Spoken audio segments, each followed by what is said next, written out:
Hi, welcome back to my channel. ಇವತ್ತಿನ vlog ಏನು ಅಂತಂದ್ರೆ ಮಸಾಲೆ ದೋಸೆ ಮತ್ತೆ ಸೆಟ್ ದೋಸೆ ಎರಡು ಒಂದೇ ಬ್ಯಾಟ್ರಲ್ಲಿ ಹೇಗ್ ಮಾಡ್ಬೋದು, ಸ್ಮಾಲ್ ಟಿಪ್ಸ್ ಜೊತೆ ಸ್ಕ್ರಾಚ್ ಇಂದ ಮಾಡೋದನ್ನ ಹಾಕಿದೀನಿ. ಮತ್ತೆ ಅದ್ರ ಜೊತೆ ಕುಂಬಳಕಾಯಿ ಪಲ್ಯ ರೆಸಿಪಿ ಹಾಕಿದೀನಿ. ಸೊ ವ್ಲಾಗ್ ಚೆಕ್ ಮಾಡಿ, ರೆಸಿಪೀಸ್ನ ಟ್ರೈ ಮಾಡಿ, ಹೇಗಿದೆ ಅಂತ ಕಮೆಂಟ್ ಮಾಡಿ, ಲೈಕ್ ಮಾಡಿ, ಶೇರ್ ಮಾಡಿ, ನನ್ನ ಚಾನೆಲ್ನ ಸಪೋರ್ಟ್ ಮಾಡಿ. Thank you. ಇದು ನಂದಿನಿ ಅವ್ರ ಹಸ್ಬೆಂಡ್ ನವೀನ್ ಇದಾರಲ್ಲ, ಅವ್ರ ಫಾರ್ಮ್ ಅಲ್ಲಿ ಬೆಳೆದಿರೋದು, ಅಂದ್ರೆ ಅವ್ರ ತೋಟದಲ್ಲಿ. ನೋಡಿ ಎಷ್ಟು ಫ್ರೆಶ್ ಆಗಿದೆ. ಕರ್ಬೇವಿನ ಸೊಪ್ಪು ನೋಡಿ ಎಷ್ಟು ಚೆನ್ನಾಗಿದೆ. ಅವಳು ಹೋದಾಗೆಲ್ಲ ಸ್ವಲ್ಪ ನನಗೆ ತಂದ್ಕೊಡ್ತಾಳೆ. ಮೆಣಸಿನ್ಕಾಯಿ, ಕುಂಬಳಕಾಯಿ, ಕೊತ್ತಂಬರಿ ನೋಡಿ ಎಷ್ಟು ಚೆನ್ನಾಗಿದೆ. ಅವರೇ ಬೆಳೆದಿರೋದು ಇದೆಲ್ಲ. ಸಖತ್ತಾಗಿದೆ ಅಲ್ವಾ? ಅವರೇ ಕೈ ತಂದ್ಕೊಟ್ಟಿದ್ದಾಳೆ, ಸುಲಿಬೇಕು. ಸೊ ಎಲ್ಲ ನಾನು ಸುಲಿದಿಟ್ಟೆ. ಮೆಣಸಿನ್ಕಾಯಿ, ಕರ್ಬೇವಿನ ಸೊಪ್ಪು. ಇದು ಅಮ್ಮನ ಮನೆಗೆ ಸ್ವಲ್ಪ ಜಾಸ್ತಿ ಇದೆ ಅಲ್ವಾ, ಅದಕ್ಕೆ ಅವ್ರಿಗೂ ಹಾಕಿಟ್ಬಿಟ್ಟೆ ತಗೊಂಡೋಗೋಣ ಅಂತ. ಕುಂಬಳಕಾಯಿ ಎಲ್ಲ ಕಟ್ ಮಾಡಿಟ್ಟೆ ಪಲ್ಯ ಮಾಡೋಕ್ಕೆ. ದೋಸೆಗೆ ಪಲ್ಯ ಮಾಡೋಣ ಅಂತ ಈಗಲೇ ಕಟ್ ಮಾಡಿಟ್ಟೆ. ಹಾಗೆ ಇಟ್ಟರೆ ಅದು ಹಾಳಾಗ್ಬಿಡುತ್ತೆ, ಹಂಗೆ ಇಡಬೇಕು ಅಂತ ಕೊತ್ತಂಬರಿ ಬಿಡಿಸಿಟ್ಟೆ. ಆಮೇಲೆ ಅದ್ರದ್ದು ಬೀಜನೂ ತೊಳೆದಿಟ್ಟೆ, ಯಾಕಂದರೆ ಕೇಕ್ ಗೀಕ್ ಮಾಡೋಕ್ಕೆ ಯೂಸ್ ಆಗುತ್ತೆ ಅಂತ, ಒಣಗ್ಸೋಣ ಅಂತ. ಇಲ್ಲಿ ವಿಕ್ಕಿ ಅವರು ಅವರೆಕಾಳು ಬಿಡಿಸ್ಕೊಡ್ತಾರೆ. ನನ್ಗೆ ಅವರೆಕಾಳು ಸುಲಿಯೋದೇ ಒಂದು ದೊಡ್ಡ ಟೆನ್ಷನ್ನು, ವಾಸನೆ ಕೈಯಲ್ಲ ಅಂತ. ವಾಸನೆನಾ? ಇವಾಗಿನ ಕಾಲದ ಅವರೆಕಾಯಿ ವಾಸನೆ ಬರಲ್ಲ. ಸೊ ಇದು ಅವ್ರು ಸುಲಿತಾರೆ, ಸುಲಿಯೋದು ಅವರೇ, ಇಟ್ಕೋದು ಅವರೇ ನಮ್ಮ ಮನೆಯಲ್ಲಿ. ಸೊ ಅವ್ರು ಬಿಡಿಸ್ತಾ ಇದಾರೆ. ಇವತ್ತು ತಿಂಡಿ ಏನು ಮಾಡಲಿಲ್ಲ, ಡೈರೆಕ್ಟಾಗಿ ಸೊಪ್ಪು ಮಾಡಿಬಿಟ್ಟೆ. ಸೊ ಅನ್ನ ಸಾರೇ ತಿನ್ನೋದು. ಇದು ದೋಸೆಗೆ, ನಾನು ಮಾಡೋ ದೋಸೆಗೆ ಮೆಜರ್ಮೆಂಟು. ಈ ಗ್ಲಾಸಲ್ಲಿ 3 ಗ್ಲಾಸು, ಇಲ್ಲಿ 2 ಗ್ಲಾಸ್ ಹಾಕೊಂಡಿದ್ದೀನಿ, ಇದು 3ನೇ ಗ್ಲಾಸು. ಇದು ಕೂಪನ್ ಅಕ್ಕಿ, ಅಂದರೆ ರೇಷನ್ ಅಕ್ಕಿ, ಇದನ್ನು ಹಾಕೋತಾ ಇದ್ದೀನಿ. ಸೊ ಇದು 3 ಗ್ಲಾಸು. ನಾನು ಇನ್ನು ಬೇರೆ ಅಕ್ಕಿ ಯಾವುದೂ ಮಿಕ್ಸ್ ಮಾಡಲ್ಲ, ಕೂಪನ್ ಅಕ್ಕಿ ಅಷ್ಟೇ.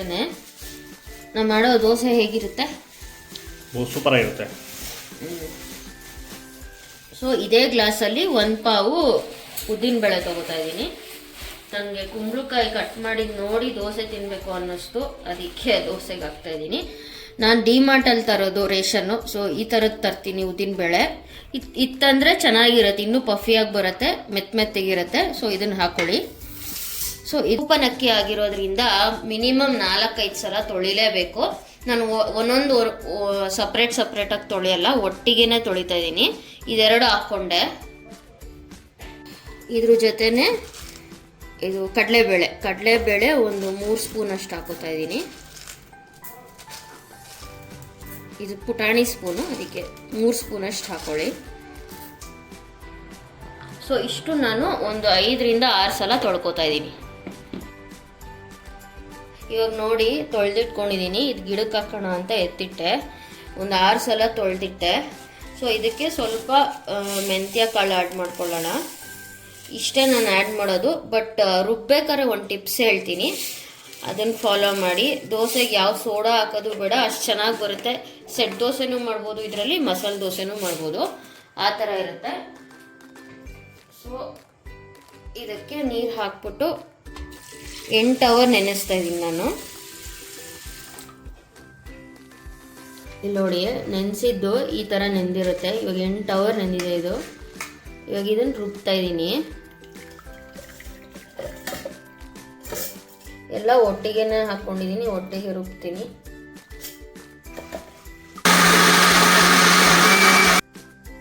ಇಷ್ಟು ನೈಸಾಗಿ ರುಬ್ಕೊಂಡಿದ್ದೀನಿ. ದೋಸೆಗೆ ಯಾವತ್ತೂ ನೈಸಾಗೆ ರುಬ್ಬಬೇಕು, ಇಡ್ಲಿಗೆ ಮಾತ್ರ ಸ್ವಲ್ಪ ರವೆ ಥರ ರುಬ್ಬಬೇಕು. ದೋಸೆಗೆ ಸ್ವಲ್ಪ ಸ್ಮೂತಾಗಿ ರುಬ್ಕೋಬೇಕು. ಆಮೇಲೆ ದೋಸೆ ಇಟ್ಟು ಒಂದು ಟ್ರಿಕ್ ಏನಂತಂದರೆ, ಇದು ಬಿಸಿ ಅನ್ನ. ಎಷ್ಟೊಂದು ಜನ ರೈಸ್ ಮಿಕ್ಕಿಬಿಟ್ಟಿದೆ ಅಂದ್ಬಿಟ್ಟು ದೋಸೆಗೆ ಹಾಕ್ತಾರೆ. ಕೆಲವೊಬ್ಬರು ರೈಸ್ ಮಿಕ್ಕಿದೆ ಅಂತ ದೋಸೆಗೆ ಹಾಕಿದ್ರು ಏನು ಮಾಡಬೇಕು ಅಂದರೆ, ಆ ಮಿಕ್ಕಿರೋ ಅನ್ನನ ಬಿಸಿ ಮಾಡ್ಕೋಬೇಕು, ಬಿಸಿ ಮಾಡ್ಕೊಂಡು ರುಬ್ಕೋಬೇಕು. ನಾನು ನಂದು ಹಳೆ ಅನ್ನ ಇತ್ತು, ಬಟ್ ನಾನು ಅದನ್ನು ಯೂಸ್ ಮಾಡಿಲ್ಲ. ಬಿಸಿ ಅನ್ನನೇ, ಕೂಪನ್ ಅಕ್ಕಿನೇ ಇದನ್ನು. ಸೊ ಅದನ್ನು ಒಂದು ಅರ್ಧ ಕಪ್ ಇಟ್ಟಿದ್ದೆ. ಸೊ ಇಷ್ಟು ಒಂದು ಅರ್ಧ ಕಪ್ ಅಂದರೆ ಇಷ್ಟ ಆಗುತ್ತಷ್ಟೇ. ಸೊ ಬಿಸಿ ರೈಸ್ನೇ ಇದು ಸ್ವಲ್ಪ ಆರಿದ ನಂತರ ಇದನ್ನ ಪೇಸ್ಟ್ ಮಾಡ್ಕೋಬೇಕು. ಎಷ್ಟೋ ಜನ ಅವಲಕ್ಕಿ ಎಲ್ಲ ಹಾಕ್ತಾರೆ, ಬಟ್ ನಾನು ಏನೂ ಹಾಕಲ್ಲ, ನಾನು ಹಾಕೋದಿಷ್ಟೇ.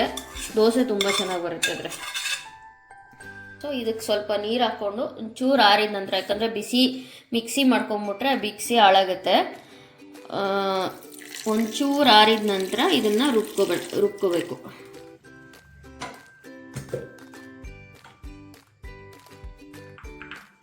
ನೋಡಿ ಇದನ್ನು ರುಬ್ಕೊಂಡಿದ್ದೀನಿ ಅನ್ನನ, ಅದನ್ನು ಇದಕ್ಕೆ ಹಾಕಿ ಮಿಕ್ಸ್ ಮಾಡ್ತಾ ಇದ್ದೀನಿ.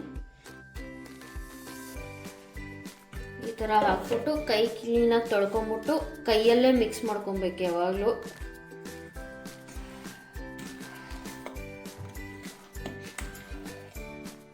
ಇದು ನನಗೆ ಒಂದು 4-5 ಸಲಿಗೆ ಬರುತ್ತೆ ದೋಸೆ ಹಿಟ್ಟು.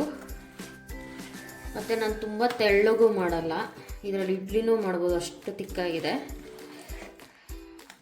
ನಿಮಗೆ ಬೇಕು ಅಂದರೆ ಸ್ವಲ್ಪ ನೀರು ಹಾಕೋಬೋದು.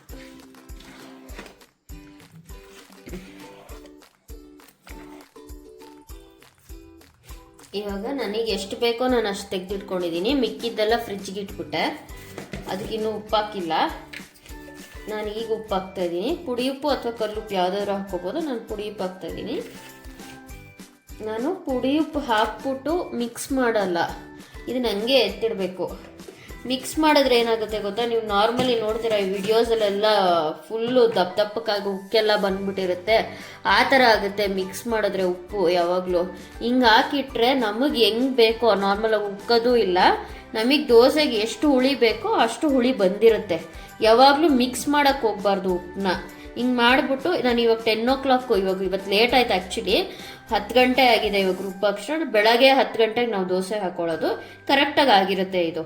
ಯಾವತ್ತು ಮಿಕ್ಸ್ ಮಾಡೋಕ್ಕೆ ಹೋಗಬೇಡಿ. ಹಾಗೆ ನಾನು ದೋಸೆ ಹೇಗೆ ಬಂದಿದೆ ಅಂತ ತೋರಿಸ್ತೀನಿ ನಿಮಗೆ. ಮತ್ತು ನಾನು ಸೋಡಾ ಏನೂ ಯೂಸ್ ಮಾಡಲ್ಲ, ಇಷ್ಟೇ ರೆಸಿಪಿ.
ಎಣಿಸ್ತವ್ರೆ ವಿಕ್ಕಿ ಅವ್ರು ಎಷ್ಟಿದೆ ಅಂತ. ಅವ್ರು ತಿನ್ನೋದು 3 ಬಟ್ ರೋಸ್ಟ್ ಆಗಿದೆ, ಅವ್ರಿಗೆ ಈ ಥರನೇ ಇಷ್ಟ.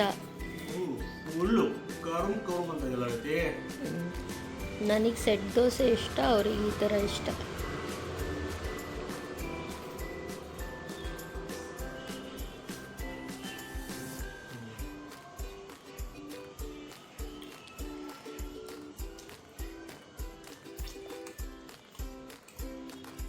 ಸೂಪರ್ ದೋಸೆ ಮಾತ್ರ ಅಲ್ಟಿಮೇಟ್. ರೋಸ್ಟ್ ಜಾಸ್ತಿ ಆಗಿದೆ ಅನ್ಸುತ್ತಲ್ಲ. ಫುಲ್ ಕರುಮ್ ಕರುಮ್ ಬಂದಿದೆ. ಇದಕ್ಕೆ ಕುಣಕಾಯಿ ಪಲ್ಯ ಚೆನ್ನಾಗಿದೆ, ಬಟ್ ಮಟನ್ ಸಾರು ಇದು ಬಿಟ್ಟರೆ ಒಂದು 10 ದೋಸೆ ತಿನ್ಬೋದು.